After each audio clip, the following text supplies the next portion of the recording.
നമസ്കാരം, വെട്ട ന്യൂസ് എക്സ്പ്രസിലേക്ക് സ്വാഗതം.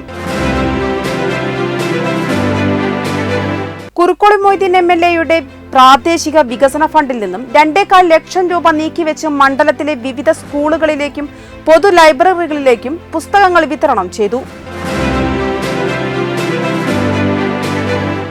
തിരൂർ നഗരസഭയിലെ പൊതുവിദ്യാലയങ്ങളിലെ കുരുന്നുകൾക്കായി മുനിസിപ്പൽ തല പ്രീ പ്രൈമറി കലോത്സവത്തിന് ശനിയാഴ്ച കൊടിയേറും.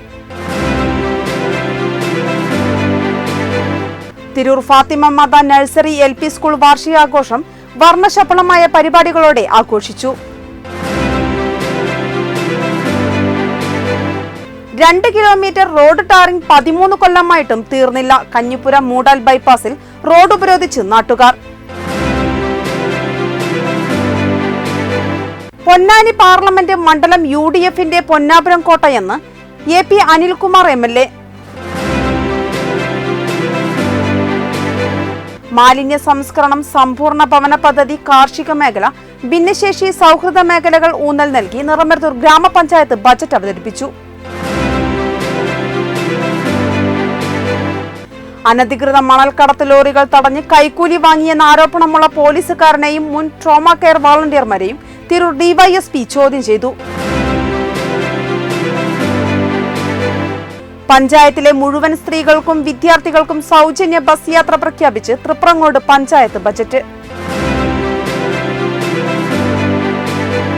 താനൂർ ഫിഷറീസ് സ്കൂളിനടുത്തുള്ള ജലനിധി ടാങ്കിലെ മലിനജലം അടിയന്തിരമായി ശുദ്ധീകരിച്ച് ജനങ്ങൾക്ക് ശുദ്ധജലം നൽകണമെന്നാവശ്യപ്പെട്ട് DYFI തീരദേശ മേഖലാ കമ്മിറ്റിയുടെ നേതൃത്വത്തിൽ ധർണ നടത്തി.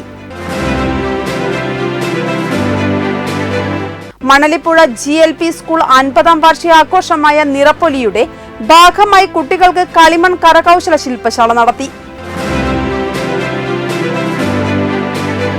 തിരൂർ NSS ഇംഗ്ലീഷ് മീഡിയം ഹൈസ്കൂളിൽ ഡിജിറ്റൽ ഫെസ്റ്റ് സംഘടിപ്പിച്ചു. S മഹേഷ് കുമാർ അധ്യക്ഷത വഹിച്ചു. പുല്ലുണിക്കാവ് ഭഗവതി ക്ഷേത്രത്തിൽ ഉത്സവത്തിനുള്ള ഒരുക്കങ്ങളായി. ഈ മാസം 27-നാണ് കൊടിയേറ്റം. പ്രൈം ടുഡേ പൂർണ്ണമാകുന്നു. നന്ദി, നമസ്കാരം.